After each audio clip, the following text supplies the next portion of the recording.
그 여자한텐 자식도 죄책감도 없었어.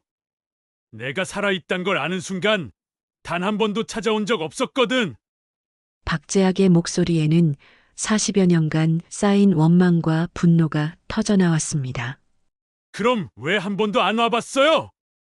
나는 그냥 한 번이라도 엄마라고 부르고 싶었는데. 40대 중년 남성이 어린아이처럼 울음을 터뜨리며 평생 억눌러온 상처를 토해냈습니다. 진수는 그 앞에서 함께 눈물을 흘리며 할머니와 아들 사이의 깊은 상처를 목격했습니다. 사연을 시작하기 전에 여러분의 작은 손길이 제겐 큰 힘이 됩니다. 무료로 할 수 있는 구독과 좋아요 부탁드릴게요. 이른 아침 찬바람이 불어오는 중랑구 골목길에서 유진수는 치킨집 배달용 오토바이 시동을 걸었습니다. 27살의 진수에게는 매일 반복되는 일상이었지만 하루 중에서도 특별히 기다려지는 시간이 있었습니다. 바로 오후 6시 강순의 할머니 집으로 향하는 배달 시간이었죠.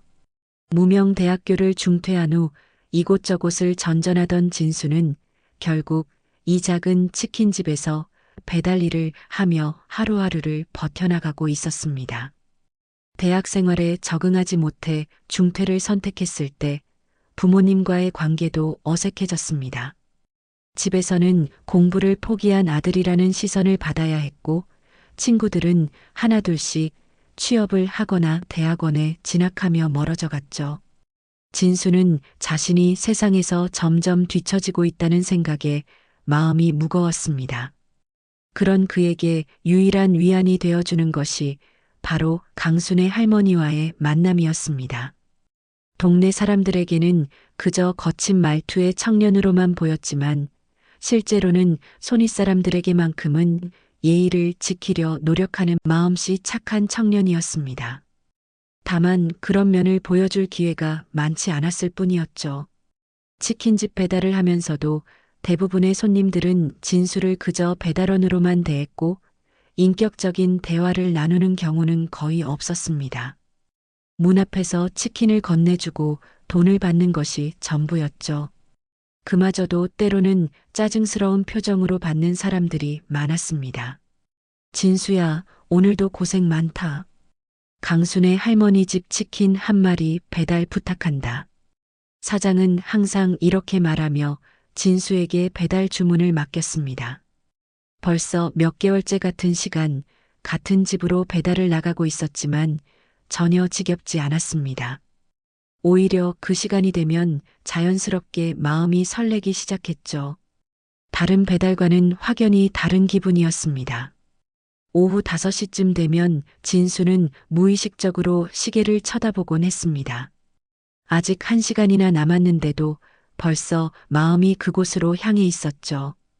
치킨을 튀기는 소리가 들리면 혹시 할머니 것인가 싶어 귀를 기울였고 포장지에 치킨을 담을 때도 평소보다 정성스럽게 담았습니다. 할머니가 맛있게 드셨으면 하는 마음 때문이었죠. 치킨집에서 순애의 집까지는 오토바이로 약 15분 정도의 거리였습니다. 큰 길에서 벗어나 좁은 골목길을 몇 개 지나야 하는 곳이었죠. 진수는 그 길을 달리면서 항상 생각에 잠기곤 했습니다. 다른 사람들은 나를 어떻게 생각할까? 이런 일을 언제까지 해야 할까? 앞으로 내 인생은 어떻게 될까 하는 막연한 고민들이 머릿속을 맴돌았습니다. 하지만 할머니 집에 가까워질수록 그런 생각들은 사라지고 대신 따뜻한 기대감이 가슴을 채워왔습니다. 순애의 집은 오래된 주택가 안쪽 깊숙한 곳에 자리하고 있었습니다. 2000년대 후반의 서울 중랑구는 아직도 개발이 덜 된 곳들이 많았고 이곳 역시 그런 곳 중 하나였습니다. 낡은 담장과 기와 지붕이 세월의 흔적을 고스란히 보여주는 집이었지만 진수에게는 마치 따뜻한 품 같은 느낌을 주는 곳이었습니다. 대문을 열고 들어서면 작은 마당에 정성스럽게 가꾼 화분들이 반겨주었고 계절마다 다른 꽃들이 피어 있는 모습을 보는 것도 진수에게는 작은 즐거움이었죠. 할머니는 마당 가꾸기를 좋아하셨나 봅니다. 작은 공간이지만 봄에는 개나리와 진달래가, 여름에는 봉숭아와 채송화가, 가을에는 국화가 예쁘게 피어 있었습니다. 겨울에도 동백꽃 몇 송이가 추위를 견디며 붉은 꽃잎을 자랑하고 있었죠. 진수는 배달을 오면서 계절의 변화를 이 작은 마당을 통해 느꼈습니다.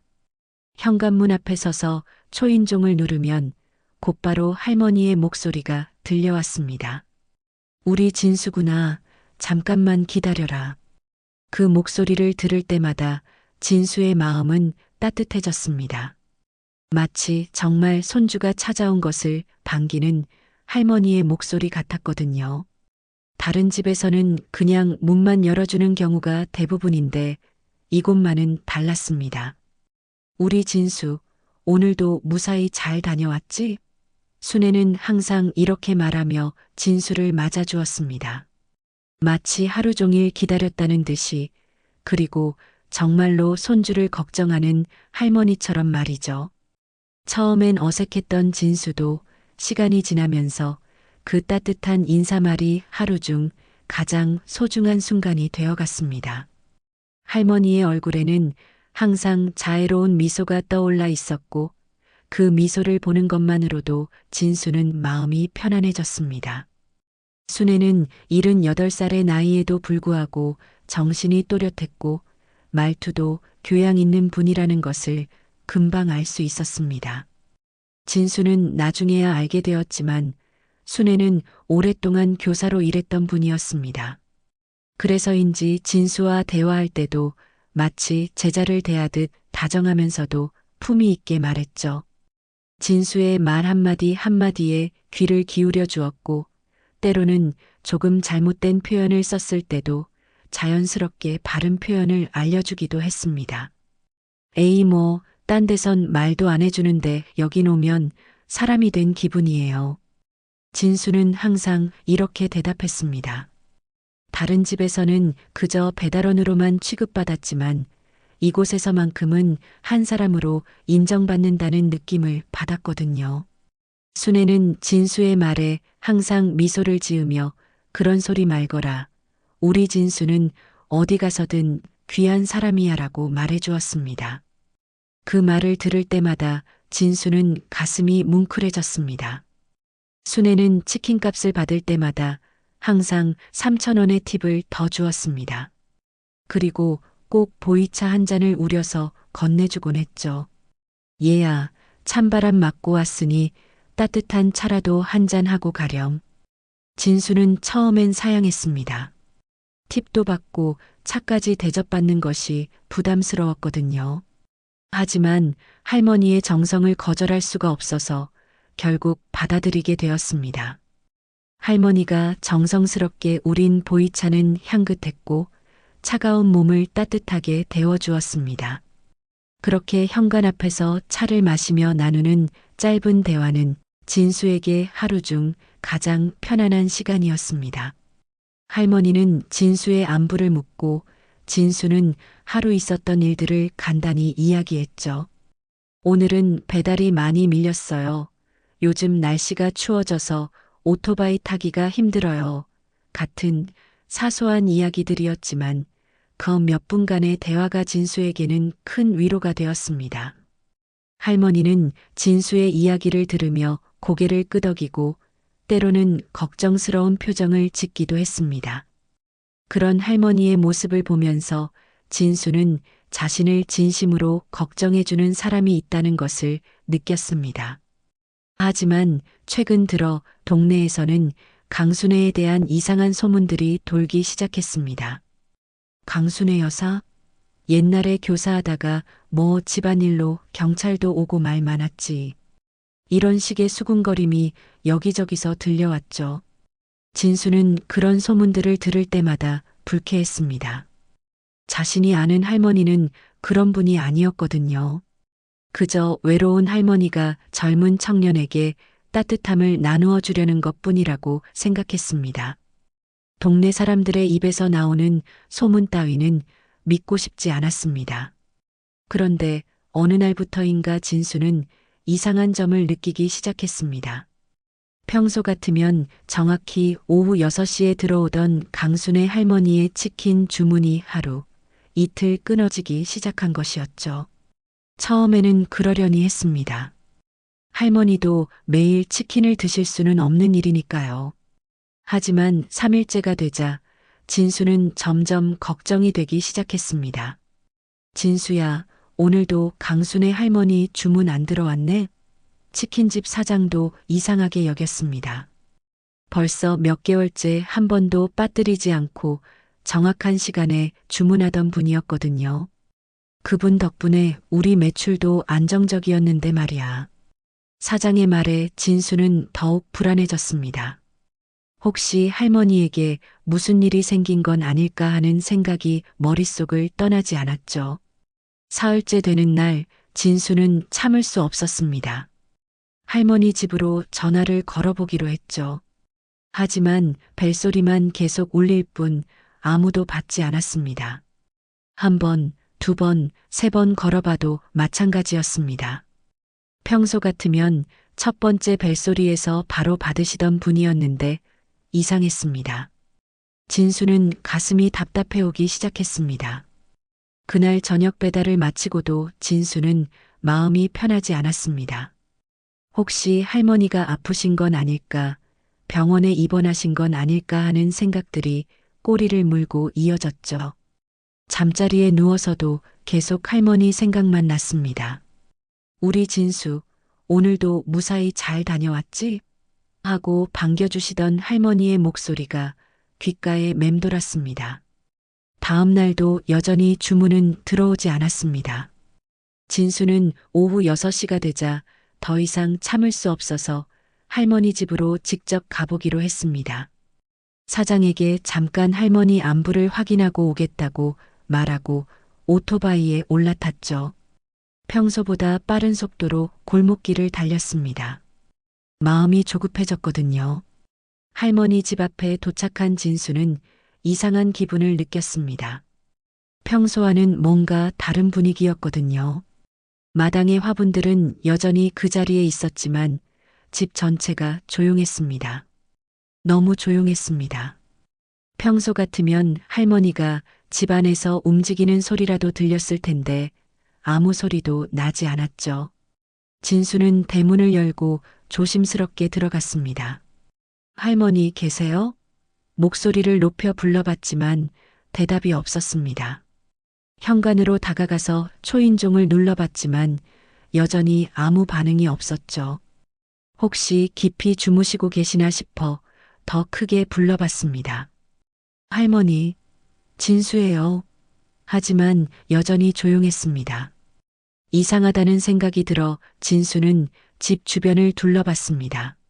창문들은 모두 커튼이 쳐져 있어서 안이 보이지 않았고 현관문도 굳게 잠겨 있었습니다. 우편함을 보니 신문과 우편물들이 며칠치 쌓여 있었죠. 이제 정말 뭔가 잘못되었다는 확신이 들었습니다. 진수는 옆집으로 가서 인터폰을 눌렀습니다. 잠시 후 중년 여성의 목소리가 들려왔습니다. 네, 누구세요? 저기 죄송합니다. 옆집 강순의 할머니 안부가 궁금해서 왔는데 며칠째 연락이 안 되거든요. 혹시 할머니 어디 가신 거 아시나요? 그러자 잠시 침묵이 흘렀습니다. 그리고 이어진 말은 진수의 가슴을 얼어붙게 만들었습니다. 아, 거기 할머니요? 며칠 전에 조용히 돌아가셨대요. 집에서 혼자 진수는 머리가 하얘졌습니다. 뭐라고요? 아니, 그럴 리가 없는데 혹시 잘못 아신 거 아니에요? 아니에요. 확실해요. 사흘 전에 동네 사람들이 발견했거든요. 며칠 동안 신문도 안 가져가시고 해서 이상하다 싶어 경찰에 신고했는데 문을 열어보니 이미 돌아가신 후였어요. 심장마비였다고 하더라고요. 장례식도 조용히 치렀어요. 진수는 그 자리에서 주저앉을 뻔했습니다. 다리에 힘이 빠졌거든요. 그럼 지금 집은 아직 비어 있어요. 친척들이 정리하러 가끔 오는 것 같던데 대부분 시간은 비어 있죠. 그 아주머니의 말을 들으며 진수는 가슴이 먹먹해졌습니다. 고맙습니다. 진수는 겨우 인사를 하고 할머니 집 앞으로 돌아왔습니다.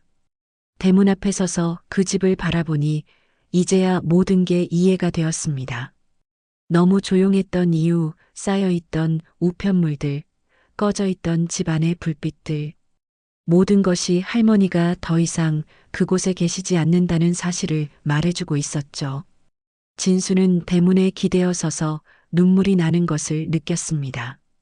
할머니가 돌아가셨다는 사실도 충격이었지만 혼자서 조용히 생을 마감하셨다는 것이 더욱 마음 아팠습니다. 마지막 순간에 곁에 있어드리지 못했다는 죄책감이 밀려왔죠. 우리 진수, 오늘도 무사히 잘 다녀왔지? 하고 반겨주시던 할머니의 목소리가 다시는 들을 수 없게 되었다는 현실이 받아들여지지 않았습니다.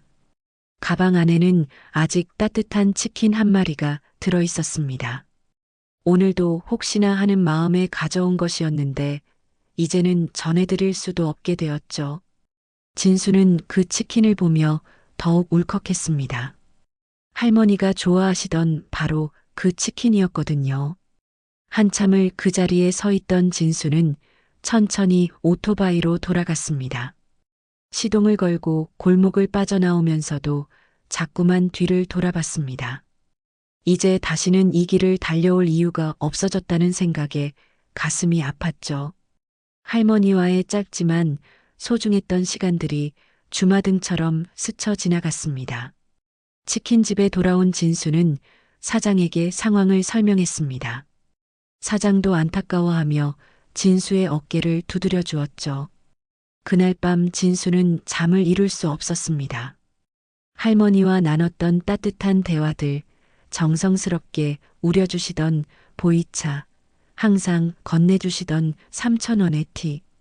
모든 것이 이제는 추억이 되어버렸습니다. 할머니가 돌아가신 지 일주일이 지났습니다. 진수는 그동안 멍한 상태로 하루하루를 보냈습니다. 배달을 나가면서도 자꾸만 그 골목길이 생각났고 오후 6시만 되면 가슴이 아려왔죠. 할머니와의 추억이 담긴 시간이었기 때문입니다. 다른 배달을 할 때도 마음이 온전히 집중되지 않았습니다. 그러던 어느 날 아침 진수의 핸드폰에 낯선 번호로 전화가 걸려왔습니다. 여보세요? 유진수 씨 맞으신가요? 목소리는 정중했지만 어딘지 공식적인 느낌이었습니다.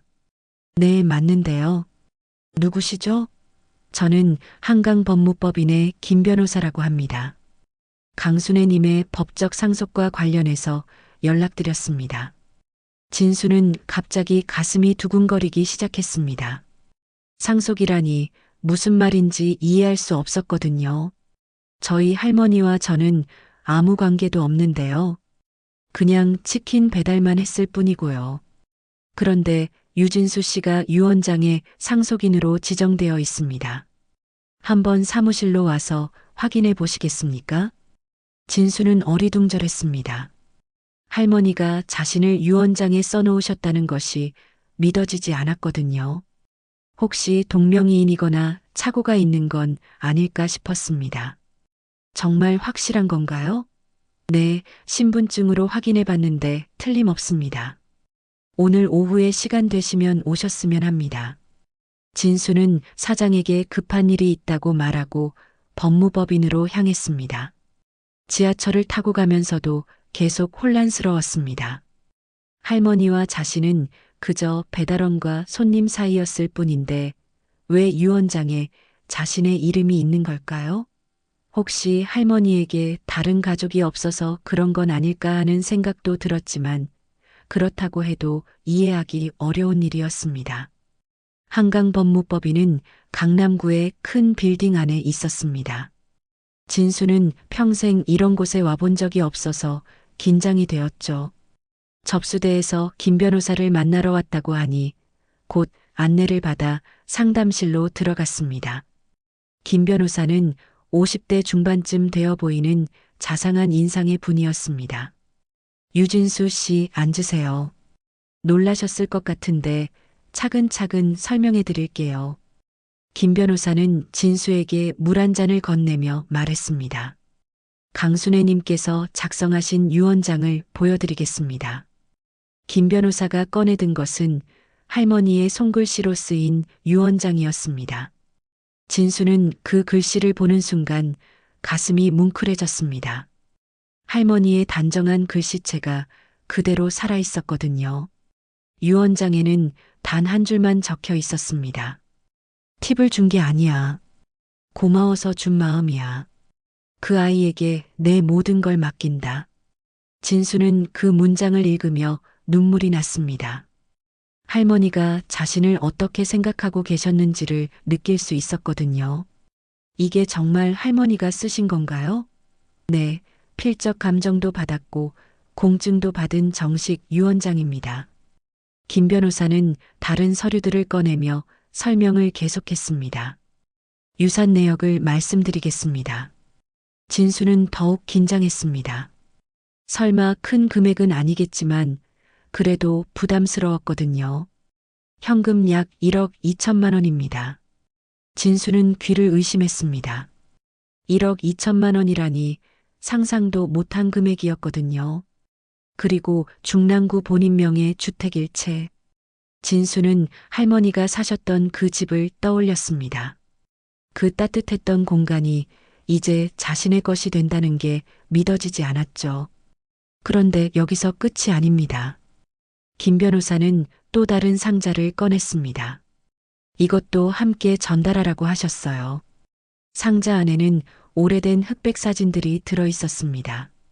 1970년대부터 80년대 정도로 보이는 사진들이었죠. 그리고 그 사진들 사이에 메모 하나가 끼워져 있었습니다. 박재학 내 죄의 시작. 진수는 그 이름을 보며 고개를 갸우뚱했습니다. 박재학이 누군지 전혀 알 수 없었거든요. 할머니와 어떤 관계인지도 짐작이 안 갔습니다. 혹시 이분이 누군지 아세요?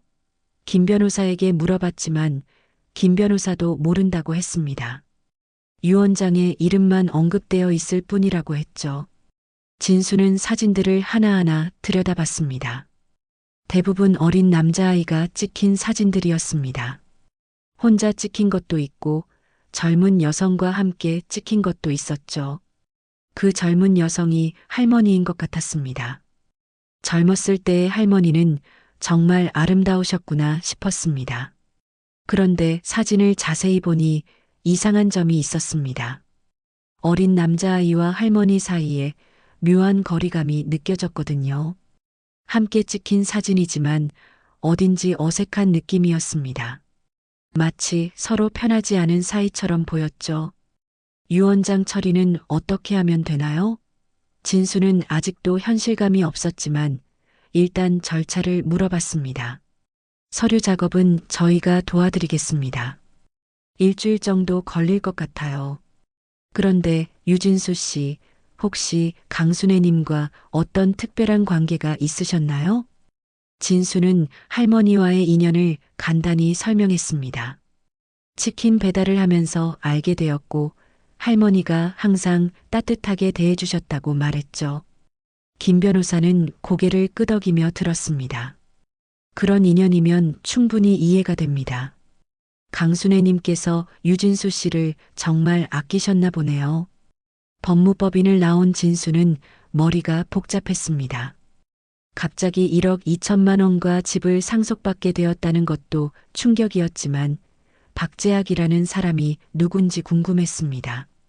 할머니에게 그런 과거가 있었다는 것도 놀라웠죠. 항상 자애로운 모습만 보여주셨던 할머니에게도 무거운 비밀이 있었던 건 아닐까 하는 생각이 들었습니다. 집으로 돌아오는 길에 진수는 박재학이라는 이름을 계속 되뇌었습니다. 할머니가 내 죄의 시작이라고 표현할 정도면 상당히 중요한 사람이었을 텐데 대체 어떤 관계였을까요? 그리고 왜 할머니는 그 사람에 대해 죄라고 표현하신 걸까요? 진수는 할머니 집 열쇠를 받게 되면 그곳에서 더 많은 단서를 찾을 수 있을 거라고 생각했습니다. 할머니가 살아계셨던 공간에는 분명 더 많은 이야기가 숨어 있을 것 같았거든요. 그리고 박재학이라는 사람의 정체도 밝혀낼 수 있을지도 모른다는 기대감이 생겼습니다. 일주일 후 진수는 할머니 집에 열쇠를 받았습니다. 법무법인에서 모든 서류 절차가 완료되었다는 연락을 받고 드디어 그 집의 주인이 된 것이었죠. 하지만 기쁘다는 감정보다는 막중한 책임감이 먼저 들었습니다. 할머니의 마지막 뜻을 제대로 받들어야 한다는 생각이 무겁게 다가왔거든요. 오후 늦은 시간 진수는 할머니 집 앞에 다시 섰습니다. 이번에는 배달원이 아닌 집주인으로 서 있는 것이었죠. 대문을 열고 마당에 들어서니 화분들이 시들어가고 있었습니다. 할머니가 그토록 정성스럽게 가꾸시던 꽃들이 주인을 잃고 쓸쓸해 보였습니다. 진수는 마음이 아팠지만 일단 집 안부터 정리하기로 했습니다. 현관문을 열고 들어서니 할머니의 체온이 아직 남아있는 듯한 느낌이었습니다. 거실에는 할머니가 즐겨 마시시던 보이차 찻잔이 그대로 놓여 있었고 소파에는 읽다가 만책이 펼쳐져 있었죠. 마치 할머니가 잠깐 어디 나가신 것처럼 모든 것이 그대로 있었습니다. 진수는 천천히 집안을 둘러봤습니다. 거실과 부엌, 작은 방 하나, 그리고 안방이 전부였습니다. 규모는 크지 않았지만 구석구석 할머니의 정성이 느껴지는 집이었죠. 책꽂이에는 교육 관련 서적들이 가득했고 벽에는 오래된 상장들이 걸려 있었습니다. 역시 할머니는 교사셨구나 하는 생각이 들었습니다. 안방으로 들어가니 가장 먼저 눈에 띄는 것은 큰 붙박이장이었습니다. 진수는 할머니의 유품을 정리하기 위해 옷장 문을 열어봤습니다. 정갈하게 정리된 옷들 사이로 작은 나무 상자 하나가 보였습니다.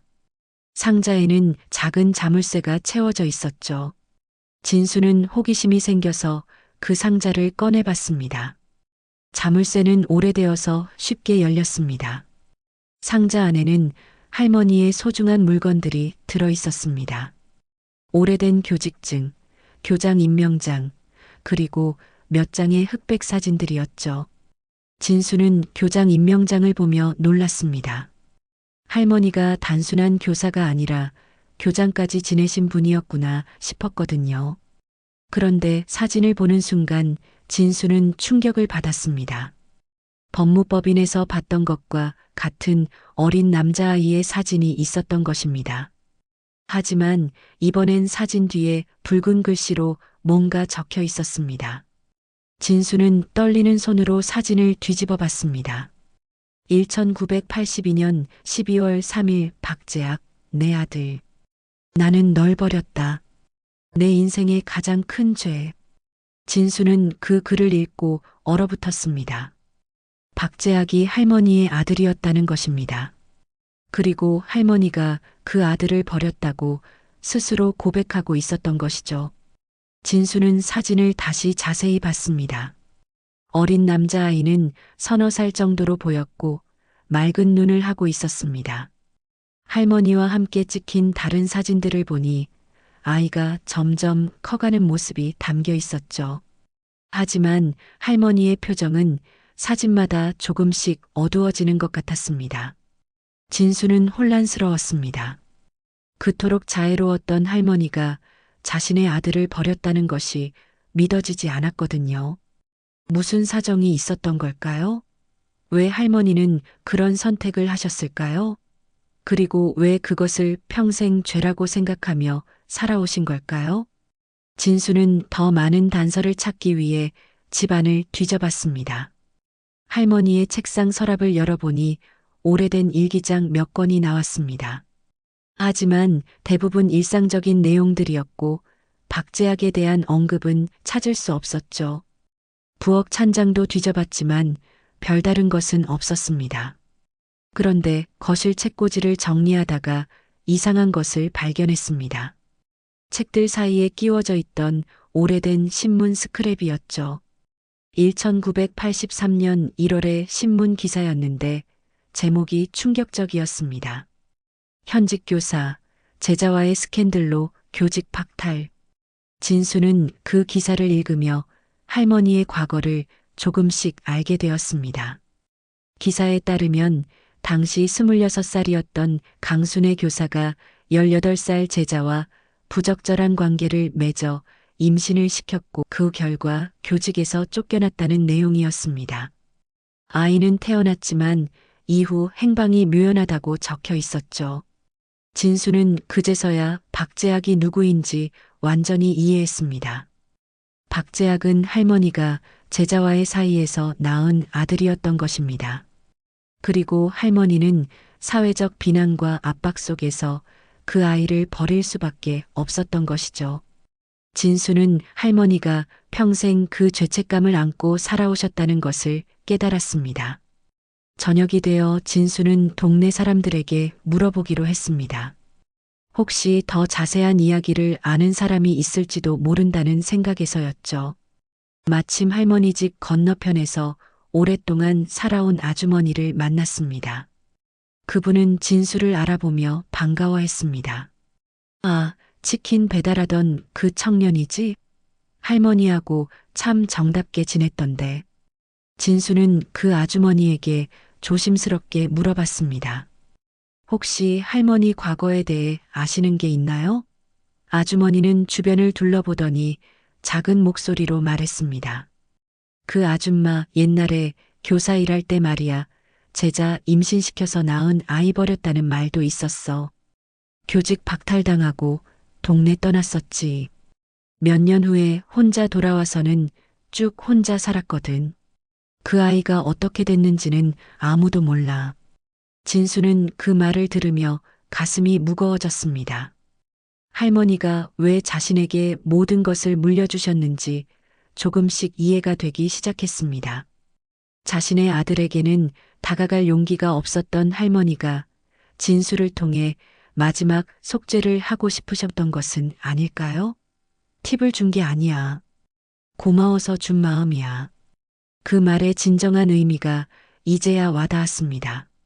진수는 박재학이라는 사람을 꼭 찾아야겠다고 결심했습니다. 할머니의 마지막 뜻을 제대로 전하기 위해서라도 그 아들을 만나야 했습니다. 비록 할머니는 돌아가셨지만 늦었다고 해서 아무것도 할 수 없는 것은 아니니까요. 박재학을 찾기 위한 진수의 노력은 쉽지 않았습니다. 1982년에 태어났다면 지금 43 정도 될 텐데 40여 년 전에 버려진 아이를 찾는다는 것은 마치 바늘 찾기와 같았거든요. 하지만 진수는 포기할 수 없었습니다. 할머니의 마지막 뜻을 전하는 것이 자신의 의무라고 생각했기 때문이죠. 진수는 먼저 인터넷 검색부터 시작했습니다. 박재학이라는 이름으로 검색해봤지만 너무 흔한 이름이라 수많은 결과가 나왔습니다. 나이와 출생연도를 조합해서 검색해봐도 명확한 정보를 얻기는 어려웠죠. 소셜미디어도 뒤져봤지만 역시 마찬가지였습니다. 그래서 진수는 좀 더 체계적으로 접근하기로 했습니다. 주민센터에 가서 상황을 설명하고 도움을 요청해봤죠. 하지만 개인정보 보호 때문에 쉽게 알려줄 수 없다는 답변만 돌아왔습니다. 경찰서에도 가봤지만 실종신고나 수사와 관련된 일이 아니면 도움을 주기 어렵다고 했습니다. 진수는 다른 방법을 생각해봤습니다. 혹시 박재학이 입양을 갔거나 보육원에서 자랐을 가능성이 높다고 판단했죠. 그래서 중랑구와 인근 지역의 보육원들을 찾아다니기 시작했습니다. 1982년 당시 운영되던 보육원들을 찾아 하나하나 문의해봤죠. 몇 군데를 돌아다니던 중 한 보육원에서 실마리를 찾을 수 있었습니다. 그곳의 원장 수녀님은 오랫동안 그 일을 해오신 분이었고 1980년 대년대 상황을 기억하고 계셨습니다. 박재학이라는 이름의 아이가 있었다는 것을 확인해 주셨죠. 그 아이 기억나요. 참 똑똑하고 착한 아이였는데 너무 일찍 어른스러워져야 했던 아이였어요. 수녀님은 안타까운 표정으로 말씀하셨습니다. 12살 때까지 여기 있었는데 그 후로는 연락이 끊어졌어요. 아마 어디 가정에 입양되었거나 다른 시설로 옮겨갔을 거예요. 진수는 더 자세한 정보를 부탁했습니다. 혹시 어느 지역으로 갔는지 아시나요? 수녀님은 잠깐 생각하시더니 말씀하셨습니다. 확실하지는 않지만 충청도 쪽으로 갔다고 들었던 것 같아요. 당시에는 지금처럼 체계적으로 관리되지 않아서 정확한 기록이 남아있지 않네요. 충청도라는 단서를 얻은 진수는 더욱 적극적으로 찾기 시작했습니다. 인터넷으로 충청도 지역의 박제학을 검색해봤고 각종 명부나 졸업 앨범 등도 뒤져봤죠. 며칠을 밤새워 찾던 중 드디어 유력한 정보를 발견했습니다. 충남 당진에 있는 한 건설회사 직원 명단에서 박재학이라는 이름을 찾은 것입니다. 나이도 43으로 맞아떨어졌죠. 진수는 가슴이 두근거렸습니다. 혹시 이 사람이 할머니의 아들일까요? 확실하지는 않았지만 직접 확인해 볼 가치가 있다고 생각했습니다. 진수는 당진까지 가기로 결심했습니다. 사장에게 개인적인 급한 일이 있다고 말하고 하루 휴가를 얻었죠. 새벽 일찍 기차를 타고 당진으로 향했습니다. 가는 동안 내내 어떻게 말을 꺼내야 할지 고민했습니다. 갑자기 나타나서 당신 어머니 이야기를 한다면 어떤 반응을 보일까요? 당진에 도착한 진수는 그 건설회사를 찾아갔습니다. 하지만 회사에서는 개인정보를 함부로 알려줄 수 없다고 했죠. 진수는 포기하지 않고 회사 주변에서 기다리기로 했습니다. 점심시간쯤 되면 직원들이 나올 텐데 그때 박재학을 만날 수 있을지도 모른다고 생각했거든요. 오후 12시가 되자 정말로 직원들이 나오기 시작했습니다. 진수는 나오는 사람들에게 하나하나 물어봤습니다. 혹시 박재학 씨 아세요? 몇 번째 물어봤을 때 한 사람이 그쪽을 가리키며 대답했습니다. 저기 혼자 걸어가는 사람이 박재학 씨예요. 진수는 그 사람을 바라봤습니다. 40 중반의 중년 남성으로 건설 현장에서 일하는 사람답게 다부진 체격이었습니다. 얼굴을 자세히 보니 어린 시절 사진에서 봤던 그 맑은 눈이 남아 있었죠. 틀림없이 할머니의 아들 박재학이었습니다. 진수는 용기를 내어 그에게 다가갔습니다. 저기요, 혹시 박재학 씨 맞으신가요? 박재학은 갑자기 말을 거는 진수를 이상하게 바라봤습니다. 네, 맞는데요. 누구시죠? 진수는 어떻게 시작해야 할지 망설였습니다. 너무 갑작스럽게 말하면 놀랄 것 같았거든요. 제가 서울에서 왔는데요. 강순애라는 분에 대해서 말씀드리고 싶은 게 있어서요. 그 순간 박재학의 표정이 급변했습니다. 얼굴이 굳어지면서 차가운 눈빛을 보냈죠. 그 이름 왜 말하는 거예요? 그 여자와 무슨 상관이에요? 진수는 박재학의 반응에서 이미 모든 것을 알고 있다는 것을 느꼈습니다. 그 여자라고 표현하는 것으로 보아 어머니로 인정하지 않고 있다는 것도 알 수 있었죠. 실은 그분이 얼마 전에 돌아가셨어요. 그리고 저에게 유산을 남기시면서 박재학 씨에 대한 이야기를 남기셨거든요. 박재학은 냉소적으로 웃었습니다. 이제 와서 뭘 남겼다고요? 어릴 때 날 아파트 쓰레기장에 버린 사람이야. 이젠 웃기지도 않네요. 진수는 박재학의 말에 충격을 받았습니다. 쓰레기장에 버려졌다는 것은 신문 기사에도 나와 있지 않았던 내용이었거든요. 그 여자한테는 자식도 죄책감도 없었어요. 내가 살아있다는 걸 아는 순간부터 단 한 번도 찾아온 적 없었거든요. 박재학의 목소리에는 깊은 상처와 분노가 담겨 있었습니다. 40여 년 동안 쌓인 원망이 한순간에 터져 나오는 것 같았죠. 진수는 할머니가 남긴 편지를 꺼냈습니다. 그분이 이걸 전해달라고 하셨어요. 하지만 박재학은 그 편지를 받으려 하지 않았습니다. 됐어요. 난 평생 버림받은 놈이에요. 그 여자의 마지막 변명 따위 듣고 싶지 않아요. 그러면서 박재학은 돌아서려 했습니다. 하지만 진수는 포기할 수 없었습니다. 제발 한 번만 읽어보세요. 할머니가 평생 얼마나 후회하며 사셨는지 아시면 그래도 한 번은 용서하실 수 있을 거예요. 하지만 박재학은 단호했습니다. 용서? 뭘 용서해요? 나한테는 어머니 같은 사람 없어요. 박재학은 그렇게 말하고는 가버렸습니다. 진수는 그 자리에 서서 박재학의 뒷모습을 바라봤습니다. 40여 년간 쌓인 상처가 얼마나 깊은지 알 수 있었죠. 할머니의 마지막 뜻을 전하려 했지만 실패한 것 같아 마음이 무거웠습니다. 진수는 혼란에 빠졌습니다. 나는 그저 치킨 배달원이었을 뿐인데 왜 할머니는 나에게 이 모든 걸 맡기신 걸까요? 박재학과 할머니 사이의 깊은 상처를 어떻게 치유할 수 있을까요? 이 무거운 짐을 어떻게 감당해야 할까요? 당진에서 돌아온 진수는 며칠 동안 깊은 고민에 빠졌습니다. 박재학의 차가운 반응과 깊은 상처를 목격한 후 할머니가 왜 자신에게 모든 것을 맡기셨는지 더욱 이해할 수 없게 되었거든요. 혹시 할머니가 직접 아들에게 다가갈 용기가 없어서 자신을 통해 무언가를 전달하려 하신 건 아닐까 하는 생각이 들었습니다. 진수는 할머니 집에서 더 많은 단서를 찾기로 했습니다.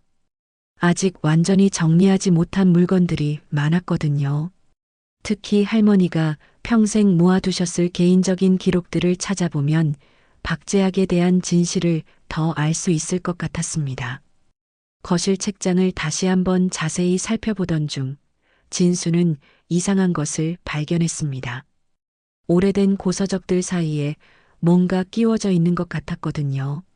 책을 하나씩 빼내어 확인해 보니 한 권의 시집 안에서 얇은 공책 하나가 나왔습니다. 겉표지에는 아무것도 적혀 있지 않았지만 할머니의 글씨체로 된 일기장이었습니다. 진수는 조심스럽게 그 일기장을 열어봤습니다. 첫 페이지에는 1983년이라고 적혀 있었죠. 바로 할머니가 교직에서 쫓겨난 해였습니다.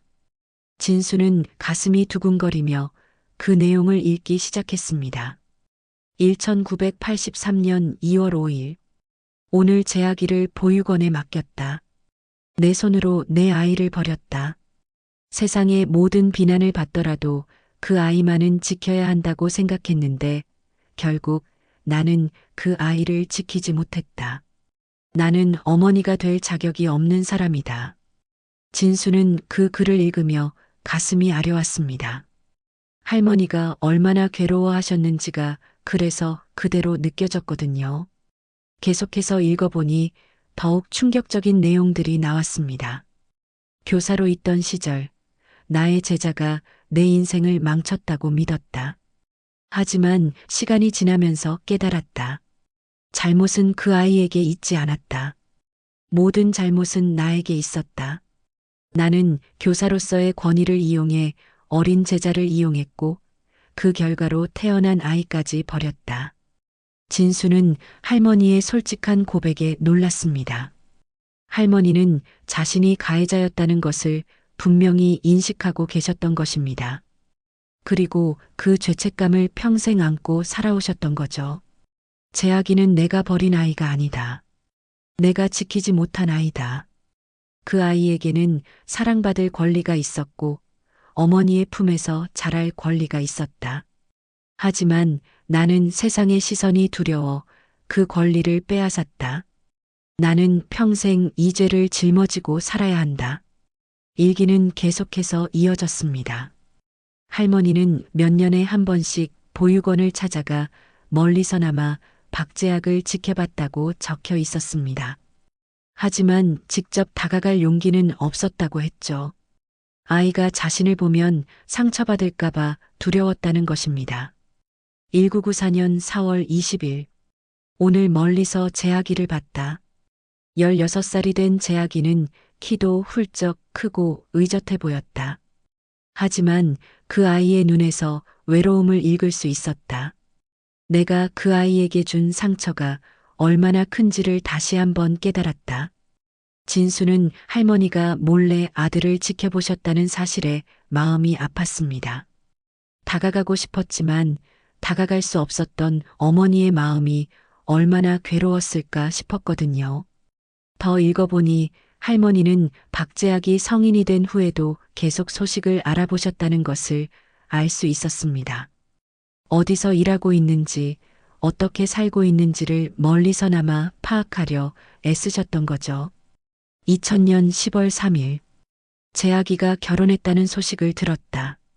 축하해주고 싶지만 그럴 자격이 없다. 그저 그 아이가 행복하기만을 바랄 뿐이다. 내가 주지 못한 사랑을 그 아이의 가족이 대신 줄 수 있기를 간절히 바란다. 하지만 얼마 후의 일기에는 안타까운 소식이 적혀 있었습니다. 2003년 5월 12일, 재학이가 이혼했다는 소식을 들었다. 아이도 없었다고 한다. 그 아이가 또다시 상처받았다는 생각에 마음이 아프다. 혹시 어린 시절의 상처가 영향을 준 건 아닐까? 나는 그 아이의 인생을 2번 망친 것이 아닐까? 진수는 할머니가 아들의 삶을 계속 지켜보시며 얼마나 괴로워하셨는지를 느꼈습니다.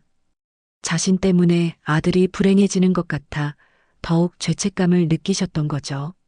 일기의 마지막 부분에는 진수에 대한 언급도 나왔습니다.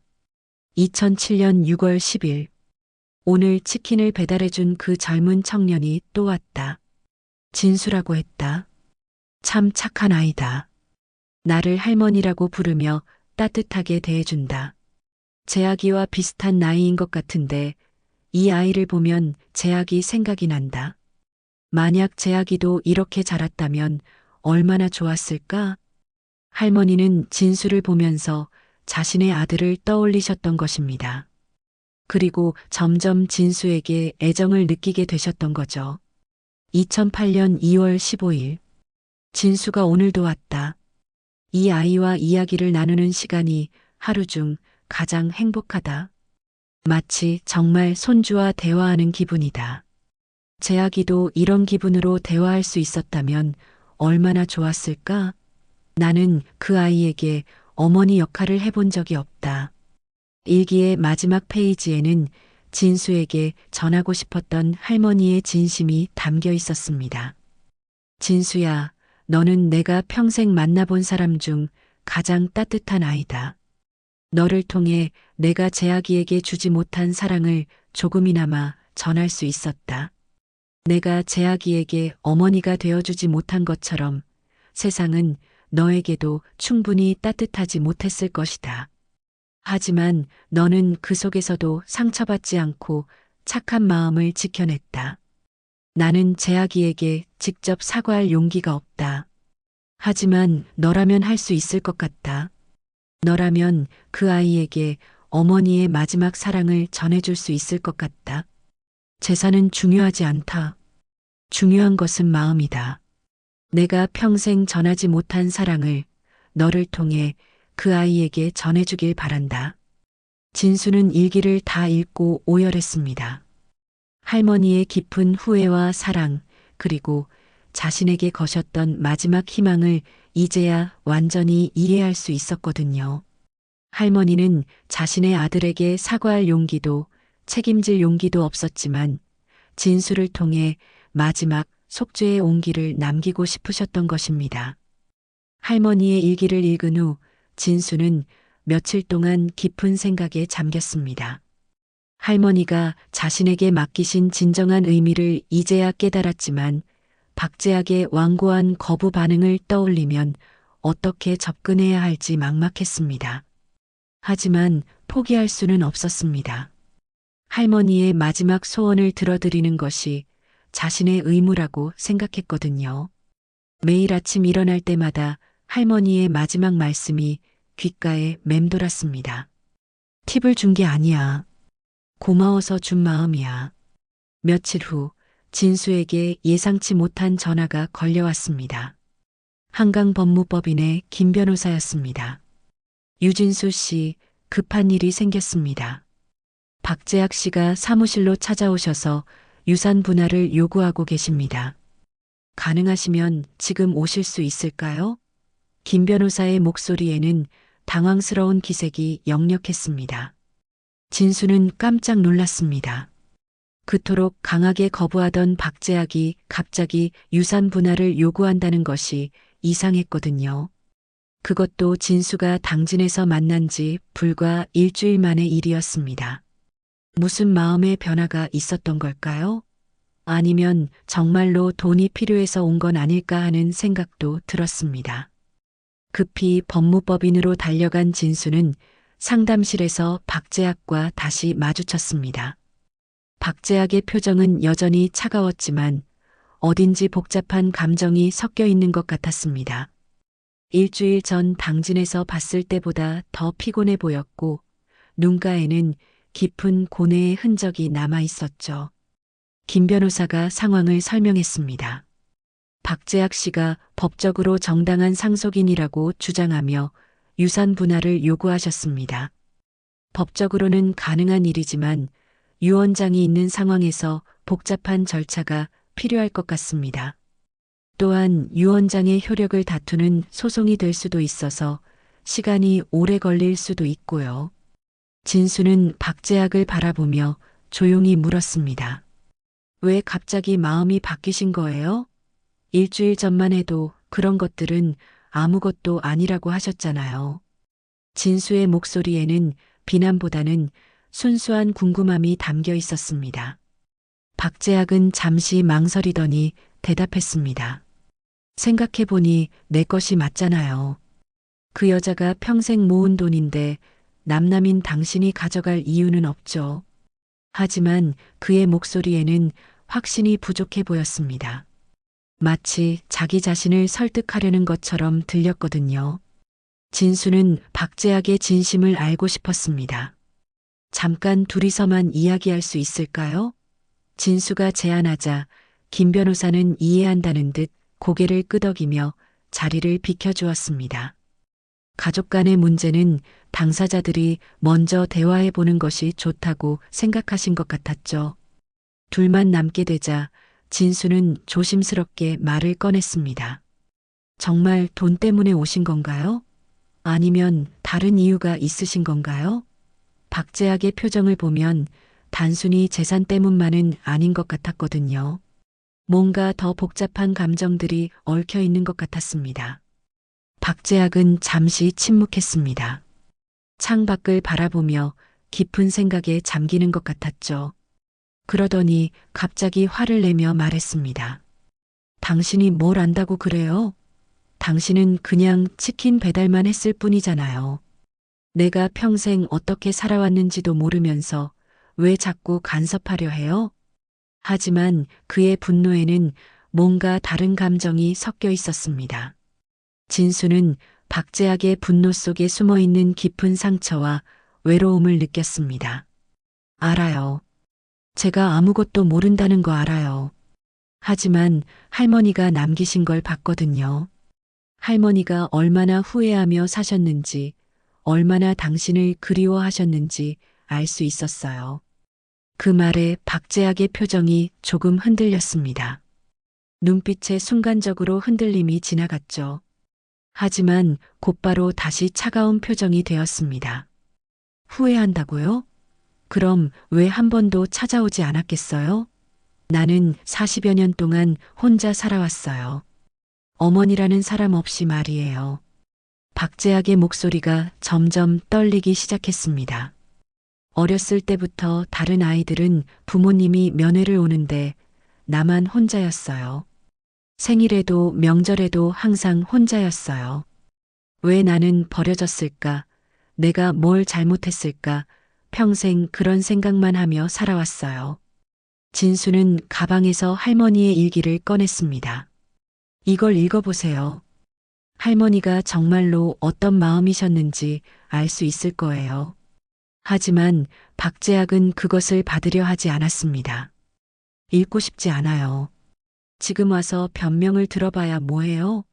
이미 다 끝난 일인데. 그때 진수는 큰 결심을 했습니다. 전 할머니한테 받은 게 유산이 아니라 마음이었어요. 재산은 당신 몫이 맞는 것 같아요. 저는 포기할게요. 진수의 말에 박재학은 놀란 표정을 지었습니다.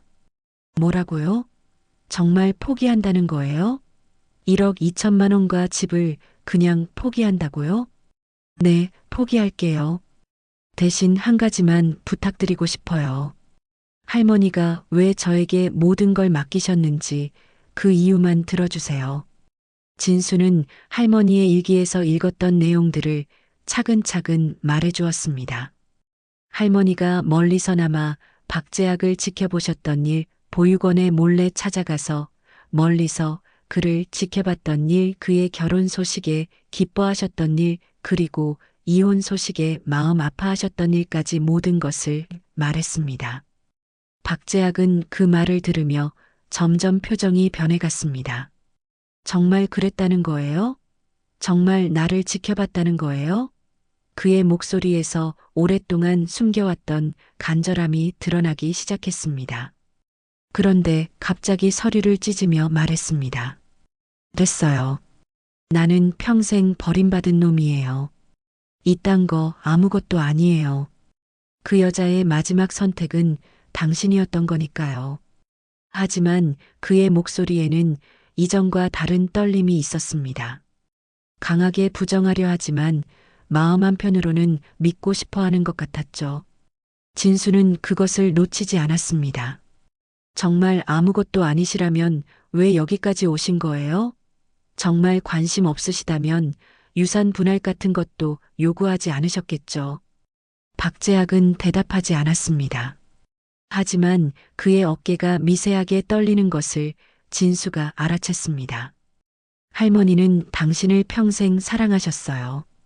다가갈 용기가 없어서 그렇지 단 하루도 당신을 잊은 적이 없으셨어요. 당신이 행복하기를 간절히 바라셨어요. 그때 박재학이 갑자기 울음을 터뜨렸습니다. 그럼 왜 한 번도 안 와봤어요? 나는 그냥 한 번이라도 엄마라고 부르고 싶었는데 왜 기회를 주지 않았어요? 나도 다른 아이들처럼 엄마 품에 안겨보고 싶었는데 40여 년간 억눌러왔던 감정이 한순간에 폭발하는 것 같았습니다. 진수도 함께 눈물을 흘렸습니다. 할머니도 똑같은 마음이셨을 거예요. 당신을 만나고 싶었지만 용기가 없으셨던 거예요. 서로 만나고 싶었지만 둘 다 용기가 없었던 거죠. 할머니도 평생 후회하며 사셨어요. 한참을 운 후에 박재학이 말했습니다. 정말 그랬을까요? 정말 나를 그리워했을까요? 네, 확실해요. 할머니의 일기를 보면 알 수 있어요. 진수는 다시 한번 일기를 건넸고 이번엔 박재학이 받아들였습니다. 박재학은 떨리는 손으로 일기를 읽기 시작했습니다. 한 장 한 장 넘길 때마다 그의 표정은 더욱 복잡해졌습니다. 할머니의 후회와 그리움, 그리고 사랑이 고스란히 담긴 글을 읽으면서 그동안 쌓아왔던 분노가 조금씩 누그러지는 것 같았습니다. 때로는 고개를 젓기도 하고 때로는 눈물을 흘리기도 했죠. 일기를 다 읽은 박재학은 고개를 숙인 채 말했습니다. 이제 와서 이런 걸 알게 되다니 너무 늦었어요. 이미 그분은 돌아가셨는데 무슨 소용이에요? 박재학의 말에 진수는 그의 어깨에 손을 올리며 말했습니다. 늦지 않았어요. 지금이라도 할머니께 마음을 전할 수 있어요. 할머니는 돌아가셨지만 그분의 사랑은 여전히 남아있거든요. 그 사랑을 받아들이는 것만으로도 할머니는 기뻐하실 거예요. 박재학은 한참 동안 고개를 숙이고 있었습니다. 그러더니 조용히 말했습니다. 정말 그럴까요? 정말 지금이라도 늦지 않을까요? 진수는 확신에 찬 목소리로 대답했습니다. 네, 확실해요. 사랑에는 시효가 없어요. 할머니의 사랑도 마찬가지고요. 그날 이후 몇 달이 흘렀습니다. 박재학은 서울로 올라와 할머니의 집 근처에 작은 원룸을 얻었습니다. 진수는 할머니의 집을 박재학에게 넘겨주려 했지만 박재학은 거절했습니다. 그 집은 당신이 할머니와 함께했던 추억이 담긴 곳이에요. 저는 멀리서 지켜보는 것만으로도 충분해요. 하지만 진수에게는 다른 계획이 있었습니다. 할머니가 남긴 재산으로 그 집을 작은 북카페로 만들기로 한 것입니다. 할머니와 나눴던 따뜻한 대화와 차 한 잔의 온기를 다른 사람들과도 나누고 싶었거든요. 박재학도 그 계획에 동참했습니다. 건설일로 다져진 손재주로 집 수리를 도와주었죠. 두 사람은 함께 일하면서 점점 가까워졌습니다. 진수는 박재학에게서 할머니의 모습을 발견할 수 있었고, 박재학은 진수를 통해 어머니의 마지막 사랑을 느낄 수 있었습니다. 마치 할머니가 두 사람을 이어주신 것 같았죠. 카페 준비 과정에서 두 사람은 할머니의 물건들을 하나하나 정리했습니다. 박재학은 할머니의 젊은 시절 사진들을 보며 처음으로 어머니의 모습을 제대로 알게 되었습니다. 이렇게 예쁘셨구나, 이런 옷을 좋아하셨구나 하며 감탄하기도 했죠. 특히 박재학이 어린 시절 할머니와 함께 찍은 사진들을 보면서는 많은 대화를 나눴습니다. 이때 할머니가 얼마나 행복해 하셨는지 표정을 봐요.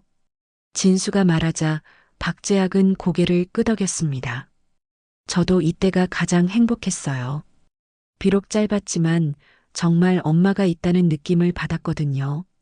카페 인테리어를 할 때 박재학은 특별한 제안을 했습니다.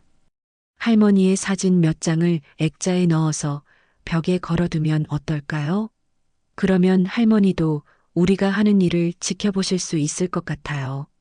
진수는 그 제안에 깊이 공감했습니다. 드디어 카페 오픈 날이 다가왔습니다. 간판에는 할머니의 유언장에서 따온 문구가 적혀 있었습니다. 6시에 배달, 당신을 위한 마음 한 조각. 진수와 박재학은 서로 바라보며 미소를 지었습니다. 할머니가 가장 기뻐하실 문구라고 생각했거든요. 오픈 첫날, 동네 어르신들이 하나둘씩 찾아오기 시작했습니다. 강순의 할머니를 기억하는 분들도 계셨죠. 그분 참 좋은 분이었는데 이런 좋은 일을 하시는구나. 한 아주머니가 말씀하시자 박재학은 처음으로 자랑스러운 마음이 들었습니다. 매일 오후 6시가 되면 진수는 특별한 일을 했습니다. 할머니가 좋아하시던 보이차를 우려서 박재학과 함께 마시는 것이었죠. 그리고 그날 있었던 일들을 이야기했습니다. 마치 할머니에게 안부를 전하는 것처럼 말이에요. 오늘도 많은 분들이 다녀가셨어요, 할머니. 박재학이 할머니 사진을 보며 말했습니다. 할머니가 전해주신 따뜻함을 다른 분들에게도 나눠드리고 있어요. 진수는 그런 박재학을 보며 뿌듯했습니다. 이제 정말 할머니의 아들이 된 것 같았거든요. 어느 날 저녁 박재학이 진수에게 말했습니다. 고마워요. 당신 덕분에 저는 처음으로 어머니를 용서할 수 있게 되었어요. 그리고 저도 용서받을 수 있다는 걸 알았어요. 진수는 박재학의 손을 잡으며 대답했습니다. 저야말로 고마워요. 할머니의 마지막 소원을 함께 이뤄주셔서요. 카페는 점점 동네 사람들 사이에서 유명해졌습니다. 맛있는 차와 디저트도 인기였지만 무엇보다 따뜻한 대화를 나눌 수 있는 공간이라는 점에서 사랑받았죠. 혼자 사시는 어르신들이 특히 자주 찾아왔습니다. 진수와 박재학은 그분들과 이야기를 나누며 할머니가 자신들에게 해주셨던 것처럼 따뜻한 관심을 보여드렸습니다. 벽에 걸린 할머니의 유언장을 읽는 손님들도 많았습니다. 팁을 준 게 아니야. 고마워서 준 마음이야. 그 글을 읽고 감동받는 분들이 많았죠. 어떤 분은 눈물을 흘리기도 했고, 어떤 분은 자신도 누군가에게 따뜻한 마음을 나눠주고 싶다고 말하기도 했습니다. 1년이 지난 어느 날, 진수는 박재학에게 제안했습니다. 할머니 생신에 특별한 행사를 해보면 어떨까요? 박재학은 좋은 생각이라며 동의했습니다. 두 사람은 할머니가 좋아하셨을 만한 이벤트를 준비했습니다. 보이차 시음회와 함께 동네 어르신들을 위한 작은 잔치였죠. 그날 행사에는 정말 많은 분들이 오셨습니다.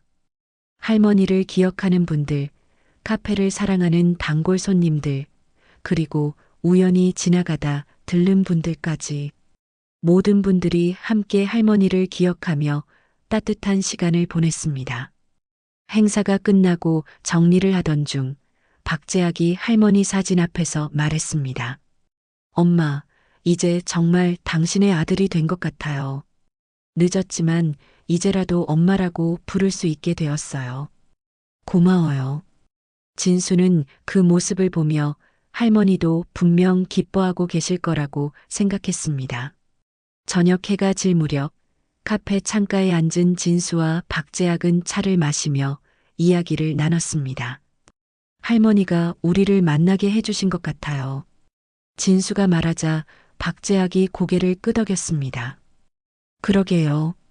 이 모든 게 우연이 아닌 것 같아요. 창밖에서는 석양이 아름답게 물들어가고 있었습니다. 그 풍경을 바라보며 두 사람은 할머니의 사랑이 계속해서 이어져 나가고 있음을 느꼈습니다. 매일 6시 작은 디저트와 차 한 잔으로 시작되는 따뜻한 마음의 배달은 오늘도 계속되고 있었습니다. 오늘 이야기가 여러분 마음에 조금이나마 위로가 되셨다면 구독과 좋아요로 함께 해주세요.